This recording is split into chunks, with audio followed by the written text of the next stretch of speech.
આપણે પાચનના અંગો છે ને એને પણ એક દિવસ આરામ આપવાનો હોય છે. બહુ બધા પર્સન હોય ને તો આપણે રિક્વાયરમેન્ટ થાય કે ત્યાં જઈએ ત્યારે મારા માસાએ બહુ મસ્ત છે ને રસાવાળી ચિપ્સ બનાવી હતી. માઇન્ડમાં વિચારેલું હોય ને કે આ ટોપિક રિલેટેડ છે ને હું આ રીતે એને પ્રેઝન્ટ કરીશ, બોલીશ એમ.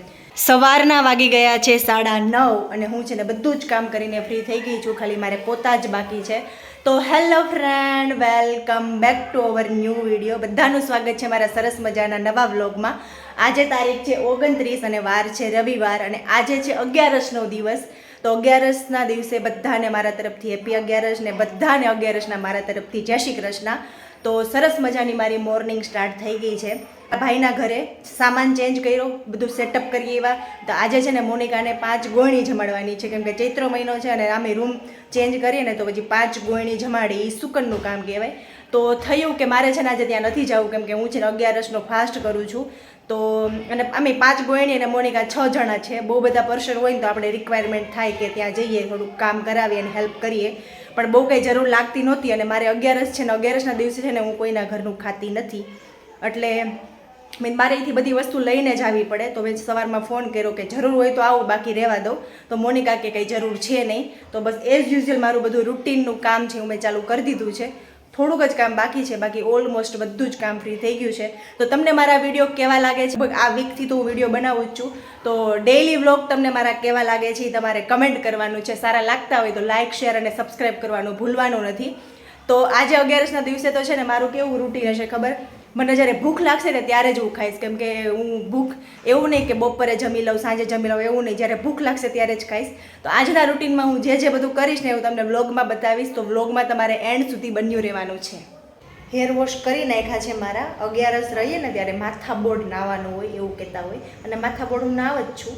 પણ કાલે સેટરડે હતો તો કાલે તો આખો દિવસ તો હું ત્યાં મારા ભાઈને ત્યાં જતી રહી. સેટરડેના દિવસે તો આમે પણ આપણે હેર ઓઇલ ના કરીએ એટલે મેં મોર્નિંગમાં હેર ઓઇલ કર્યા સન્ડેના દિવસે અને પછી 2 કલાક પછી મેં વોશ કરી નાખ્યું. કેમ કે હું છે ને ઓઇલ નાખીને 2 કલાક જેવો રેસ્ટ આપું માથાને, પછી હું વોશ કરું છું. અને ડાયરેક્ટ છે ને આપણે વોશ હું નથી કરતી કેમ કે જો ડાયરેક્ટ વોશ કરી નાખું ને તો પછી મારા હેર છે ને એકદમ ઓઘો કેમ થઈ જાય, આપણે ડ્રાય થઈ જાય આખા હેર. એટલે હું ઓઇલ નાખીને જ વોશ કરું છું. એટલે મેં પછી ફ્રી થઈને પછી મેં હેર વોશ કરી નાખ્યા.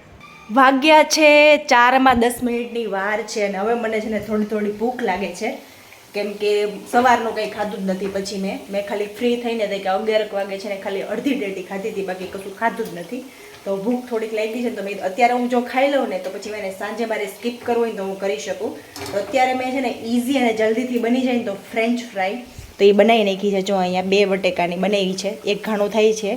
અને આ ફ્રેન્ચ ફ્રાય છે ને મેં હાથથી બનાવેલી છે કેમ કે મારી જોડે મશીન અવેલેબલ નથી. અત્યાર સુધી કંઈ રિક્વાયરમેન્ટ નહોતી એટલે કંઈ વસાવ્યું નહોતું. હવે જો જરૂર પડશે તો વસાવવું પડશે એટલે બનાવી દીધી છે. અને મારો વિચાર એવો છે, મારા માસા અમે લોકો એકવાર વણેલા ગાંઠિયાનો પ્રોગ્રામ કર્યો ને ત્યારે મારા માસાએ બહુ મસ્ત છે ને રસાવાળી ચિપ્સ બનાવી હતી. તો એ એક ખાણવાનો એનો વિચાર છે. જો મારાથી સારી બનશે તો હું તમારી જોડે રેસીપી શેર કરીશ. બાકી માસાને ફોન કરીને પૂછવું પડશે કે તમે કે મારે શું નાખ્યું હતું. એટલે અત્યારે એટલું બધું યાદ નથી મને. એવું હશે ને તો એ વિડીયો જોઈ કેમ કે એ વિડીયોમાં મેં રેસીપી કીધી હતી. તો આવી જાઓ બધા ફ્રેન્ચ ફ્રાય ખાવા. બધા એવું કહેતા હોય કે જે દિવસે આપણે 11 રહ્યા હોય ને તે દિવસે આપણે છે ને ફાસ્ટ કર્યો હોય ને ત્યારે ઓછું ફરાળ લેવાનું હોય. કેમ કે એની પાછળનું રીઝન એવું છે કે આપણે પાચનના અંગો છે ને એને પણ એક દિવસ આરામ આપવાનો હોય. તો પણ મારાથી બને ને એવું ટ્રાય કરું કે હું ભૂખી રહી શકું કેમ કે પછી ભૂખ સહન ના થાય એટલે કોઈ પણ વસ્તુ ખાવી પડે. અને ફરાળમાં છે બટેકા સિવાય છે ને બીજો ઓપ્શન મળે જ નહીં. નકર મારા ખ્યાલ પ્રમાણે બટેકું છે ને ભારે પડે આપણા શરીરને, પચવામાં પણ ભારે પડે. અને આમે ફ્રાય કરેલું બટેકું તો પણ મારી જોડે બીજો કંઈ ઓપ્શન હતો નહીં. ફ્રૂટ હતું પણ પછી ફ્રૂટે ખાઈને કંઈ બહુ પેટ ભરાય નહીં. જેમ ફ્રૂટ ખાઈ એમ તો વધુ હે ને ભૂખ લાગે. એટલે મારી જોડે ઓપ્શનમાં કાંઈ હતું નહીં એટલે મેં છે ને પછી નક્કી કર્યું કે હવે હું આ ફ્રેન્ચ ફ્રાય ખાઈ લઈશ. મારો છે ને એક ક્વેશ્ચન છે નાના ક્રિએટરોને. જ્યારે છે ને એ શરૂઆતમાં વિડીયો બનાવવાનું ચાલુ કરે ને તો જે માઇન્ડમાં વિચારેલું હોય ને કે આ ટોપિક રિલેટેડ છે ને હું આ રીતે એને પ્રેઝન્ટ કરીશ, બોલીશ એમ. પણ જેવું માઇન્ડમાં વિચાર્યું હોય ને એવું હું છે ને બોલી શકતી નથી. તો મારી જોડે છે ને આવું થાય છે. તો કોઈ નાના ક્રિએટરો જો મારા વિડીયો જોતા હોય તો એની જોડે પણ સ્ટાર્ટિંગના દિવસોમાં આવું થતું હતું તો પ્લીઝ મને કોમેન્ટ કરજો એટલે મને આઈડિયા આવે. સ્ટાર્ટિંગમાં તો મારી જોડે આવું જ થાય છે કે મેં માઇન્ડમાં કંઈક અલગ વિચાર્યું હોય કે હું આને આ રીતે પ્રેઝન્ટ કરીશ અને પછી બોલું ને પછી કંઈક અલગ જ મારા મોઢામાંથી શબ્દો નીકળે. તો અત્યારે મારે છે ને આ પોઝિશન છે, આ રીતે મારી જોડે થાય છે. તો પ્લીઝ કમેન્ટ કરજો જો કોઈ નાના ક્રિએટર વિડીયો જોતું હોય તો.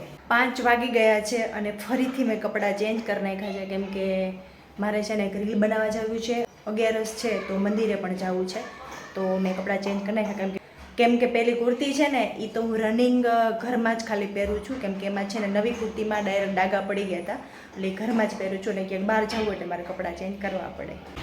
Setup ready. માલવ જોડે બહુ બધું વ્હીકલનું કલેક્શન છે તો અમે પેલો વિડીયો આવ્યો છે ને સામ્રાજ્યવાળો એ શૂટ કર્યો આજે.